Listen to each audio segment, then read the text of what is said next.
And with that, the 2023 season has come to an end. Chances are you're probably going to hear that audio all over social media this week. But what does the 2023 season actually look like? Did we fulfill all of our dreams? Did we accomplish all of our goals? Did we make it to the end of the year full of anticipation for the year to come? Or are we dreading the next year because we know that we're just going to repeat every single day and then we're going to be stuck in the same rut with no way out? This week, we're taking a look at one of the greatest tools for growth, one of the greatest tools that we can use to review not only the end of our year, but really review every aspect of our lives to get better and to grow. On this episode of the To Be Man podcast.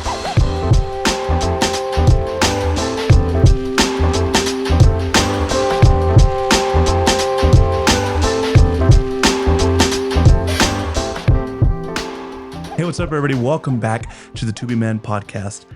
Merry Christmas. Man, I cannot believe that it is the last week of 2023. I know we say this every single year, but my goodness, this year flew by. Hey, y'all, well, listen, welcome to the To Be Men podcast, where we come together as men to grow, to learn, and to become better. Better husbands, better fathers, better friends, better leaders, better men. This is your first time with us. Thank you so much for checking us out. Thank you so much for taking the time to listen. Make sure you're subscribing to the channel so you can stay up to date with what's happening and stay current with the episodes. Well, it's that time of year again, right? It's time to look forward to a new year, to make some new goals, or in most cases, to repeat the old goals we made last year, right? Time to reset our lives without actually resetting anything. But what if this year is different?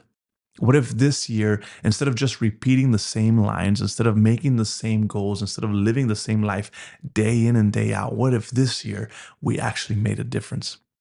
See, so many men, myself included, are stuck in this rut of dream, plan, forget. Dream, plan, forget. Dream, plan, forget. And we think it's normal. We think that's just the way it is, right? We think it's normal to make goals that you don't accomplish. We think it's normal for you to have dreams that never go, that always go unfulfilled. It's normal to just rinse and repeat the same year over and over, the same day over and over, every single moment of our lives.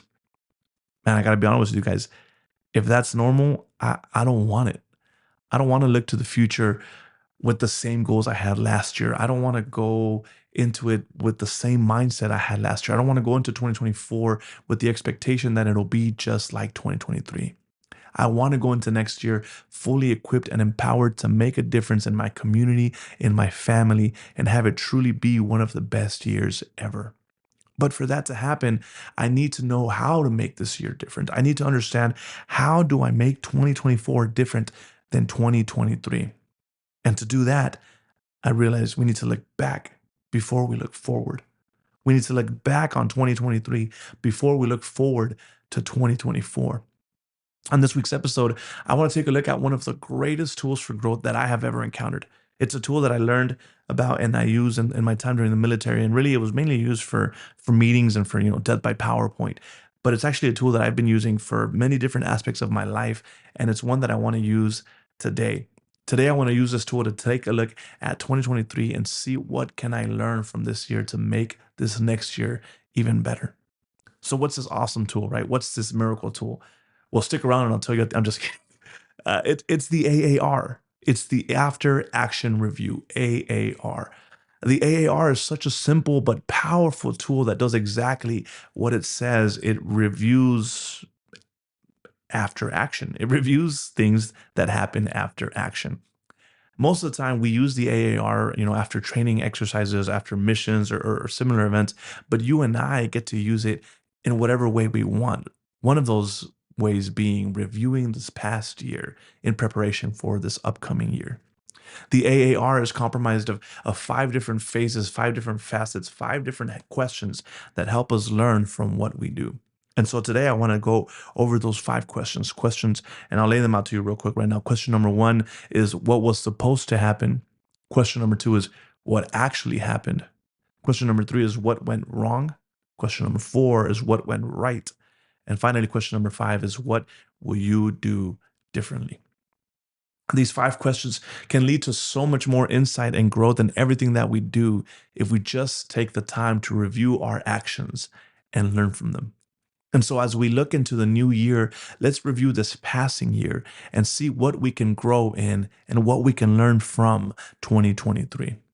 If you've been a part of the To Be Men community for any amount of time now, you know that one of the things we value greatly is accountability.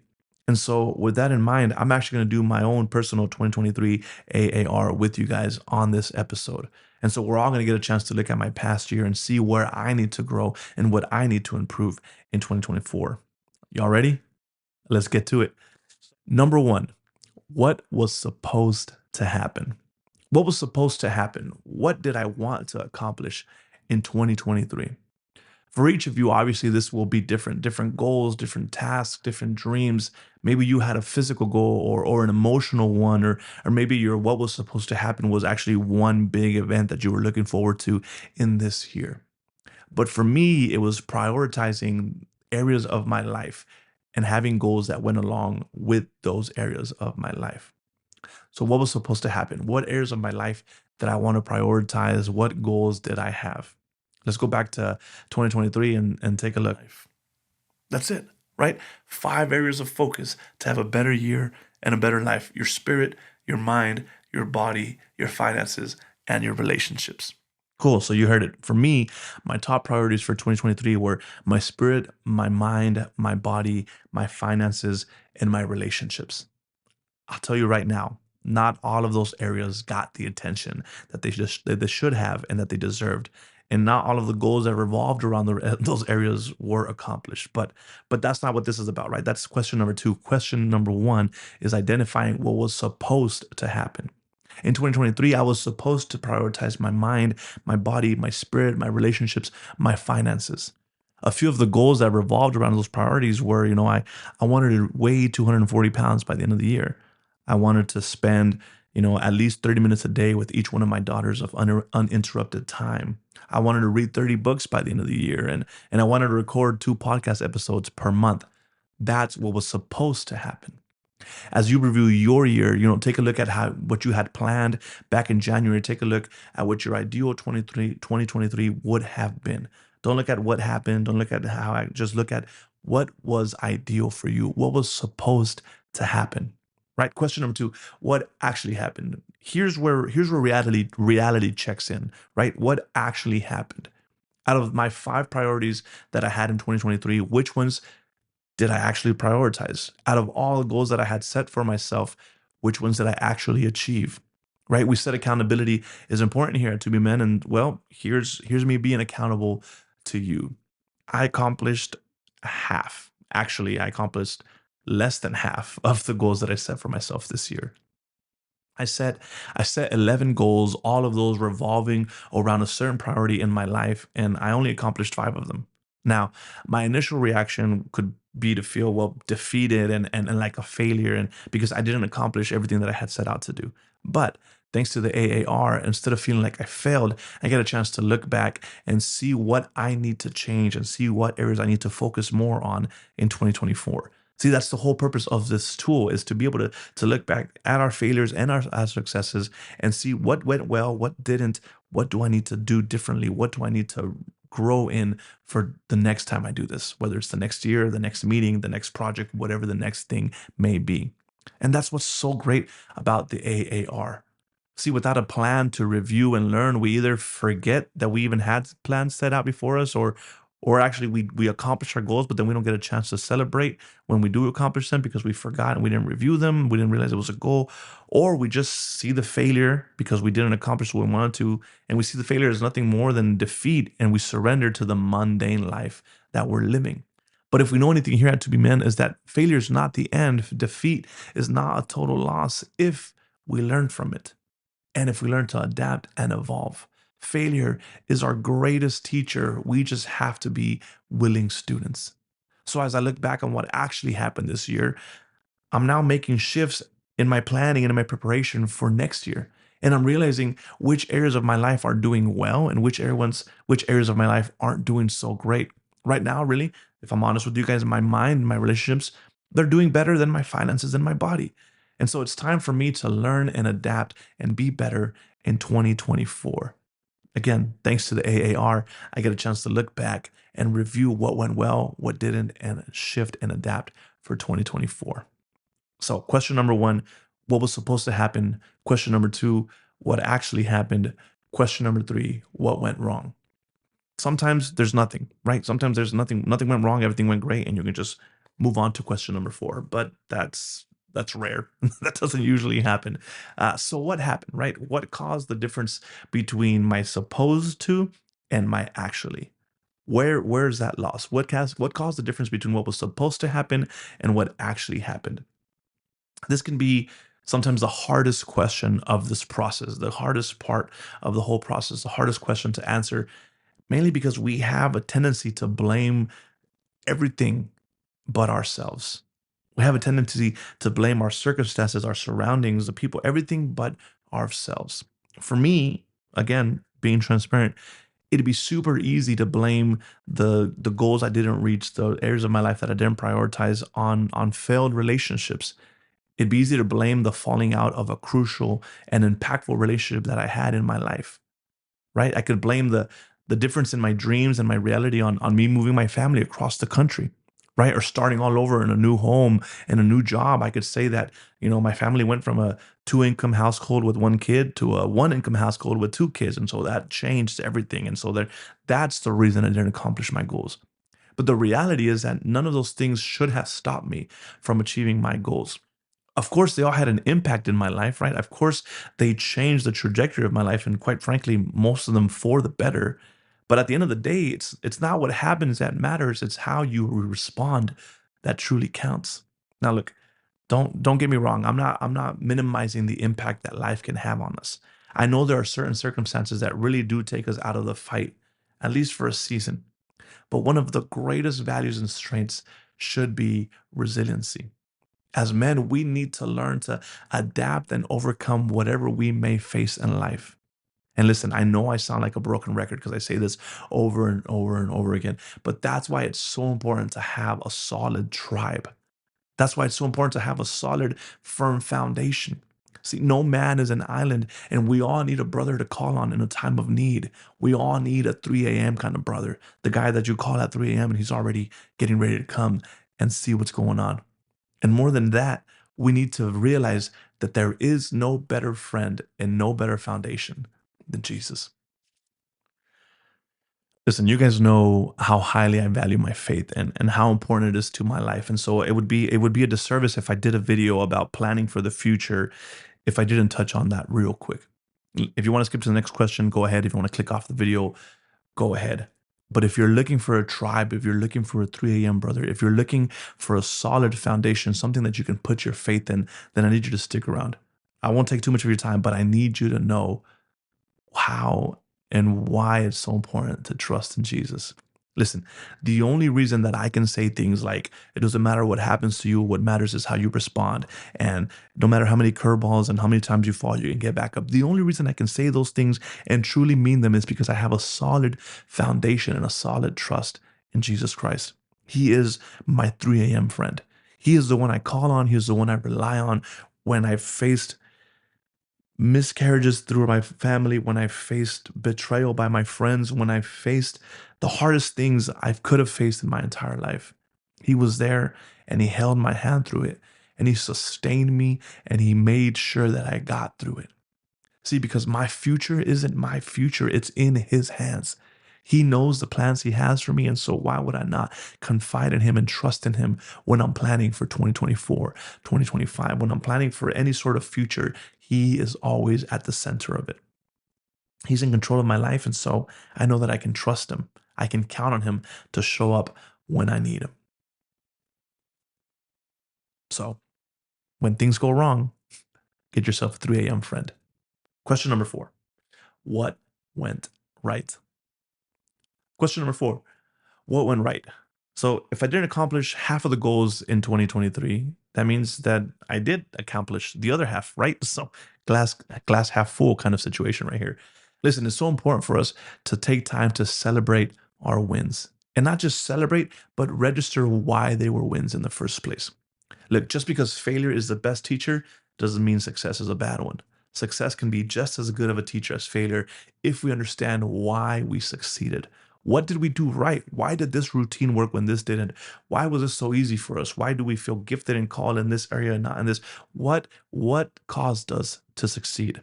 All of these questions help us understand why we accomplish certain things, and they can show us how we can take that same mindset, those same skills, and apply them to our weaknesses. For me, right, an area of failure was my physical health. I wanted to be at 240 by the end of the year. I'm not at 240. I'm higher than that, and I want to get there. That's still a goal, right? But a success for me was my relationships, right? One of those was my relationship with my daughters. I wanted to spend at least 30 minutes a day of uninterrupted time with each one of them. And I did. And it was a breeze, really. So why was this so easy? And why was I able to accomplish this? And why did I fail in this? Well, for starters, time with my girls is fun. I love spending time with my girls. They're awesome. They love to run around or crawl around in Autumn's case, and they're making noises. One of them is talking, the other one is going ma ma ma ma ma. We'll get her saying da da da da da at some point. But they're fun, they're energetic, they're grasping things. Everything you say, they're holding on to it. They're learning. The world is brand new to them. And so, how can I take that fun, energetic, passionate mindset and apply it to my workouts? How can I make working out fun? How can I find intuitiveness in that? How can I find new things to grasp my attention in that? How can I bring those two together? I don't know. I don't know, but I'm trying to figure it out. I'm trying to figure it out. So for you, make sure you take time to figure out what went right. Why did you succeed in this? Why was this a win? Take all of that and then learn to apply it to your failures. Learn to see where we are better off in life and learn to celebrate it and enjoy it during the process of your growth. So, question number one, what was supposed to happen? Question number two, what did happen? Question number three, what went wrong? Question number four, what went right? And the last question, what will I do differently? Number five, what will you do differently? What am I going to do different in 2024? We've all heard the quote, right? The definition of insanity is doing the same thing over and over again and expecting different results. Well, if I want different results, then I have to learn to do things differently, right? That's pretty self-explanatory. Here's another great reason to take time to register our wins. We can take what we did that led to success and do that instead of doing what we did that led to failure. Do something different. For me, one of the things that I'm doing different this year is I'm creating and I'm following a much more structured schedule for my life. One that allots time for each one of my priorities in 2024. I learned, throughout this process of doing my own AAR that the things that I scheduled, the things that I gave time to, the things that I planned, they got done. Shocker, right? So working out every morning wasn't on my schedule. It's like, oh yeah, I'll do it. I had to make time for it. I need to put it on my schedule. I need to set myself up for success. So what can you do differently, right? Maybe it's including more people in your process and in your goals instead of going about it alone. Maybe it's actually writing down your goals for the first time and saying, okay, here's goals 1, 2, 3, 4, and 5, and having measures for them instead of having them just in your mind. And that's probably an episode we'll do here in the next coming weeks is how to create smart goals that you can measure and track and that you can sustain. We'll get into that here in a couple weeks as we start the year. So make sure you're sticking around for that. But whatever it is that you're doing, your greatest takeaway from the AAR should be what you need to change to have a better outcome next year than you did this year, and what you need to do different in 2024 than you did in 2023. Well, man, there you have it. The after action review, the AAR. Look, and it's such a simple tool, but really one that can drastically change how you prepare for the new year, and more importantly, how you look at every aspect of your life and grow from all of it. So, once again, the five questions is what was supposed to happen, what actually happened, what went wrong, what went right, and what will you do differently? Take this tool and apply it to your meetings, apply it to your fights with your wife, apply it to your goals, apply it to whatever you can think of and become better. Hey guys, as always, man, it's been a blast. It's been a blast hanging out with you guys, and I hope that y'all are having as much fun as I am doing this. Listen, if you're not already following me on social media, go ahead and go ahead and follow me over on Instagram so you can stay up to date with posts and really what's happening and when the next episode is coming out and what's going to be about, all of that stuff. But more importantly, if you got something out of this and you're enjoying the content, make sure you're sharing it with a friend. Make sure you share this with someone who you think would benefit from it. One of our values here at To Be Man, and really one of our greatest missions, is to create a community of men that hold each other accountable, that grow with each other, that become better today than we were yesterday. And so if you know somebody that could grow from this, that can learn from this, share the content, share the podcast, share the videos, share with them, and invite them into the tribe that we have here at To Be Men. I love y'all. I'm praying for y'all. See you next time on the To Be Men podcast.